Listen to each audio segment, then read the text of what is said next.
بسم الله الرحمن الرحيم إن الحمد لله ونستعينه ونستغفره ونعوذ بالله من سيئات أعمالنا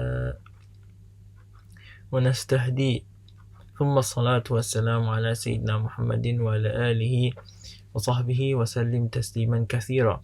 قال الله تعالى في القرآن العزيز بعد أعوذ بالله من الشيطان الرجيم وإذ قال لهم الناس إن الناس قد جمعوا لكم فاخشوهم فزادهم إيمانا وقالوا حسبنا الله ونعم الوكيل. As a metaphysical backdrop to crisis, the Quran displays the ayah when people said to them, "Behold, a host has gathered around you and you should fear them." It only increased their faith, and they answered, "Allah is sufficient for us, and what an excellent guardian He is. Hasbunallah wa ni'mal wakil." I think this is poignant for us in the year of crisis 2020, where it seems no month goes without its own problems and life-threatening circumstances or life-changing events. It started off with the governmental crisis in Malaysia, and then suddenly there was COVID-19 coming from China and affecting the whole world. And now in the West, we have been faced with an existential question of the Western world coming to terms with its racist past, and we'll see how that plays out. The only thing that seems to not have changed is the Agung in Malaysia. It's still the same. So, with that in mind, the Quran gives the mu'min a metaphysical backdrop to turn to when things get sticky. Hasbunallahu wa ni'mal wakil is the line that comes across and is the understanding that every mu'min brings to the world and brings to crisis. Now, it is perhaps a wonderful irony, not a negative one, a wonderful irony, that the Quran says that crisis on earth is mainly due to what mankind does. بِمَا كَسَبَتْ أَيْدِيكُمْ, by that which mankind does with its hands. But then again, that the understanding is that crisis usually brings an opening for the increase of faith. As we move further and further from the prophetic model and the prophetic person, and we move further away from Allah subhanahu wa ta'ala, our Iman drops. Hence, Rasulullah sallallahu alaihi wasallam describes this trend as khairul quruni qarni, that the greatest of generations is my generation, ثُمَّ الَّذِينَ يَلُونَهُمْ ثُمَّ الَّذِينَ يَلُونَهُمْ, then those who come after them, and then those who come after them. So it does not let us look good so far away from the Prophet sallallahu alaihi wasallam. But in fact, the irony is that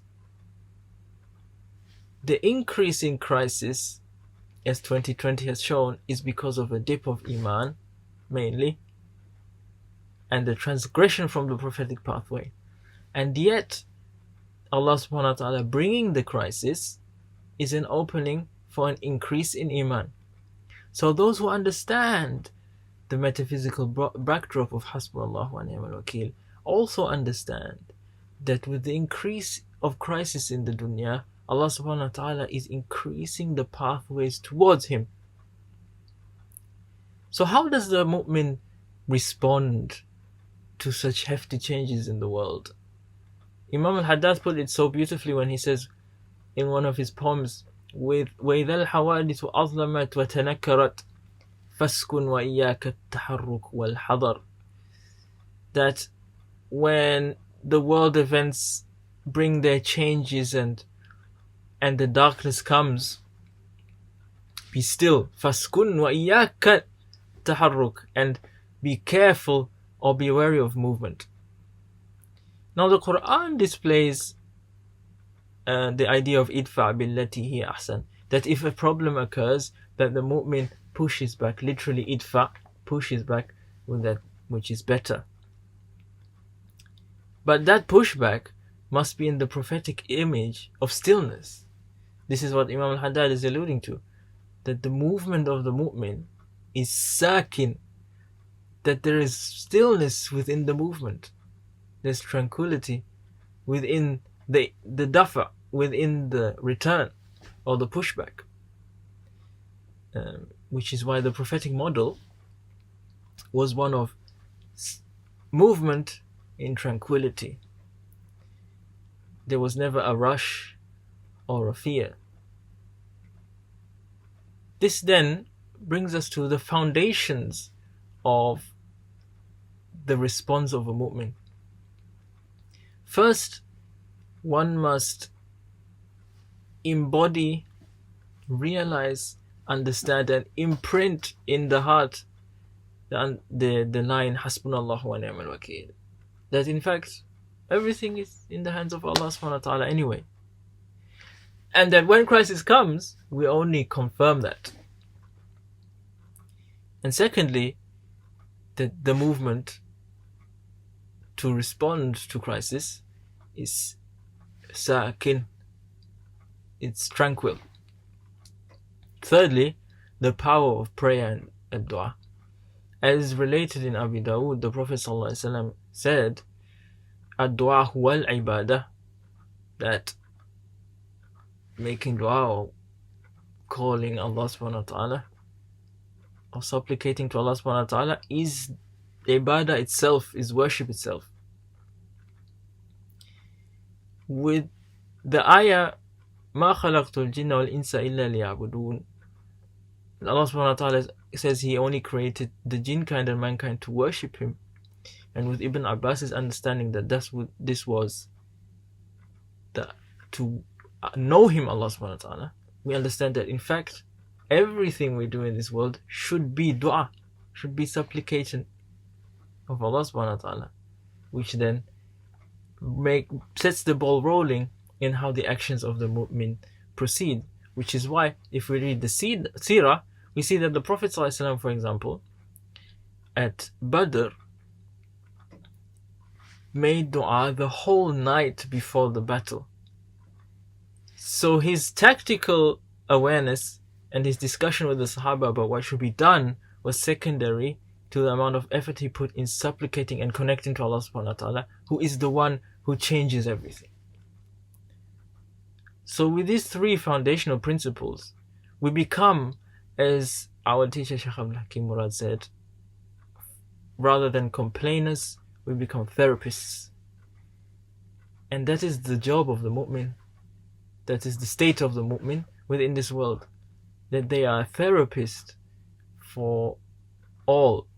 Now, the therapist is the person that provides the safe space, that allows the others to come to them in crisis, allows them to discuss their ideas, discuss how they feel, and allows them to set a course to better things. So if the mu'min is a therapist with his threefold plan of idfa billati hi ahsan, then the world should begin to understand that in fact the position that Allah subhanahu wa ta'ala has brought us in, whether it is a governmental crisis or an existential crisis or a health crisis, that these are all ways to build a path to Allah subhanahu wa ta'ala and eventually ease and happiness. So we ask Allah subhanahu wa ta'ala to make our pathways in this world easy, and we ask Allah subhanahu wa ta'ala to imprint within us Hasbunallahu wa ni'mal wakeel, and we ask Allah subhanahu wa ta'ala to allow, with these crises of 2020 that we didn't want but perhaps need, to allow them to be doors to His light and doors to the light of the Prophet ﷺ. And we ask Allah subhanahu wa ta'ala to make these doors so big and wide that many will enter into this special place. وصلى الله على سيدنا محمد وعلى آله وصحبه وسلم والحمد لله رب العالمين. إن الله وملائكته يصلون على النبي يا أيها الذين آمنوا صلوا عليه وسلموا تسليما.